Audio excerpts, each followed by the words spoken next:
Hello and welcome to my YouTube channel. It's a real pleasure to be with you again.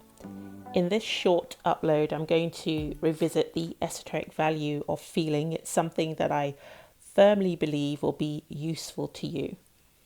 I'm actually breaking this feeling upload or topic into two parts, and this is part one. I think it makes it easier to digest things when it's not one big lump of information, and I quite prefer things to be like that myself. But anyway, if this is your first time listening to me, a very warm welcome. And for every returning listener, your audienceship is much valued. And I trust that what you hear in this upload, whether you've heard me before or not, will intrigue you sufficiently to return. So let's get to the topic at hand, which is feeling. In a metaphysical context, feeling is the esoteric vocabulary we use in an holistically and reliable way to communicate with what we call the Quai-Fons, or the source of all things, which is God. Now, personally, I always use the word God. And while the Quai-Fons is God, the term itself, Quai-Fons, refers to a very particular function of God. So God is all things and does lots of different things. But when I'm discussing feeling as apparatus, or feeling being used to physically objectify something out of the immeasurable formless, I always in my own practice and study refer to that source from which all things derive as the Quai-Fons. So I'm just explaining why I used that term, and I may use the term Quai-Fons and the word God interchangeably throughout this piece.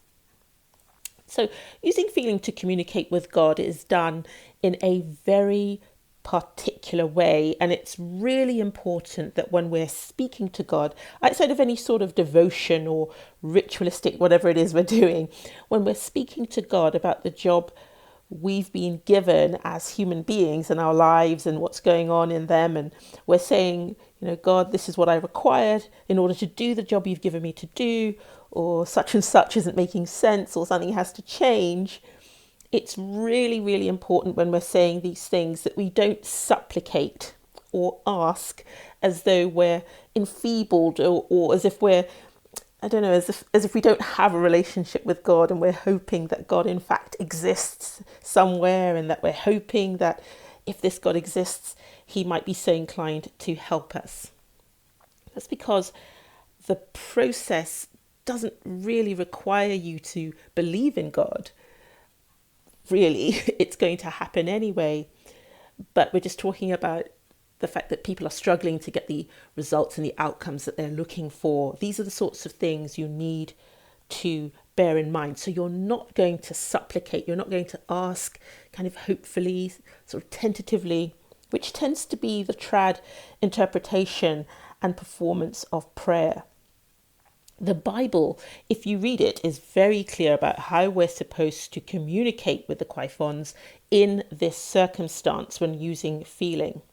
So in the book of Isaiah 45, verse 11, it says, "Thus says the Lord, the Holy One of Israel, concerning the work of my hands, command ye me." Now, I'm not reading the Bible, I'm saying that from memory. I know there's a little bit in the middle, but ostensibly that's what it says. Command ye me concerning the work of my hands. Now, Nevillle Goddard also talks about this beautifully in his lecture, At Your Command, and that's just to give you a bit more context on this. So Isaiah chapter 45, particularly verse 11, together with that lecture by Nevillle, are two great pieces of text on this mode of communication and the importance of the command. So I'm going to slip in here, because of the emails that I tend to get when I upload on YouTube, that while you're listening to me and hopefully enjoying what you're hearing, I do want you to feel absolutely confident about the fact that all of this that you're hearing is something that you already know. This is information you already have, you just might not have accessed it yet. But I want you to know that there isn't a person alive or who has lived that knows more than you do. We are one, and we all have access to the same information. In fact, we're all made of the same information. That said, if there is a word here or there or some phrase or terminology that I use that you don't fully understand, please feel free to ask in the comments, and I will, when I have a moment spare, elaborate. So the word command is used because it refers to specificity and clarity of focus. And a recommended read on this, to give you some more context, is Neville's lecture, Thinking Fourth Dimensionally, which is lesson 3 of the 5 lessons. So that talks about command as it is in a metaphysical context, that specificity or clarity of focus. So that lecture again is Thinking Fourth Dimensionally by Nevillle Goddard.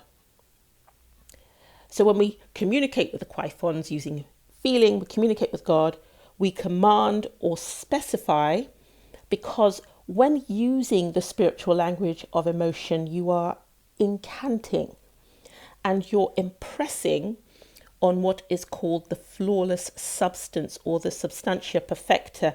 And anything that is impressed on the Qigong is instantaneously instructive. And for more context on that, you can refer to the Bible again. It's also the book of Isaiah, chapter 65.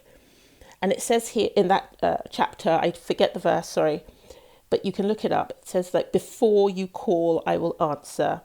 And while you are speaking, I will hear.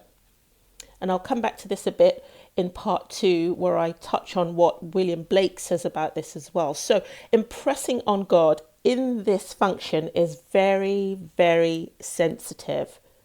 In fact, citing Nevillle again, he talks in one lecture about how the old vinyl records were made and how any errors would be transferred over. So it's very important indeed that we give careful thought to what it is we want to communicate, and that we learn to discipline ourselves when it comes to how we communicate. So in a nutshell, what we call the command condition in metaphysics is in fact the best mental state for communication because of the way in which it limits error. So I just want you to consider that as a concept for now, and then I'll go into that when I talk about the practicalities in part 2. So the command mental state, the command condition, you can think about it until I've put up part 2. Think yourself about what it means to make a command, how commands are structured and delivered.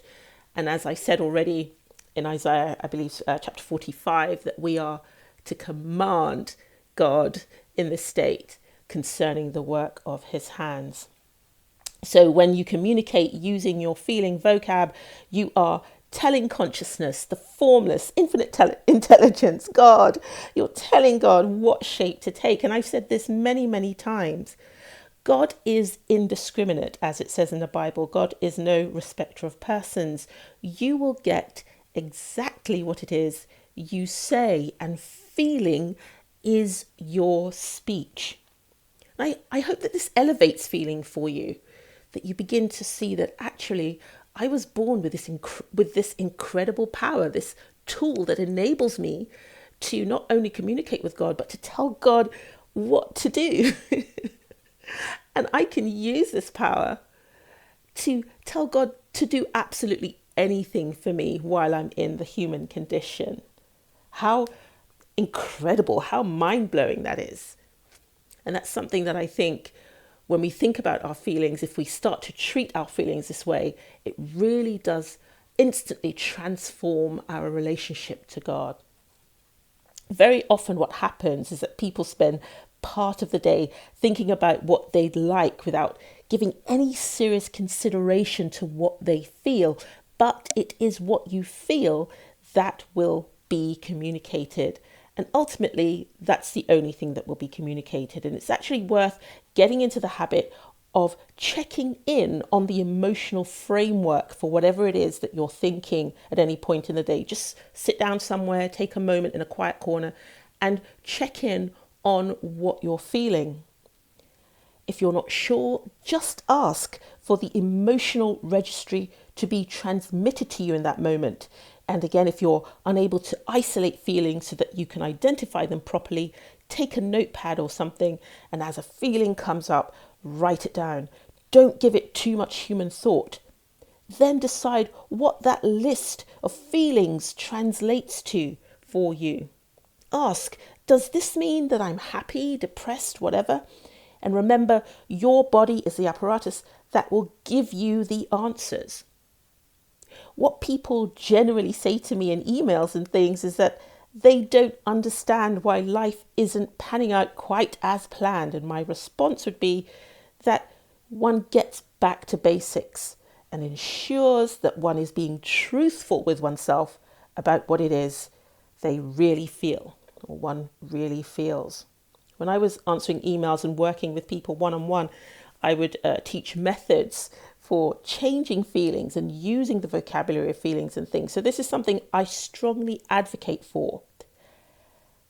Feelings and how we use our feelings is the great secret that Nevillle is talking about.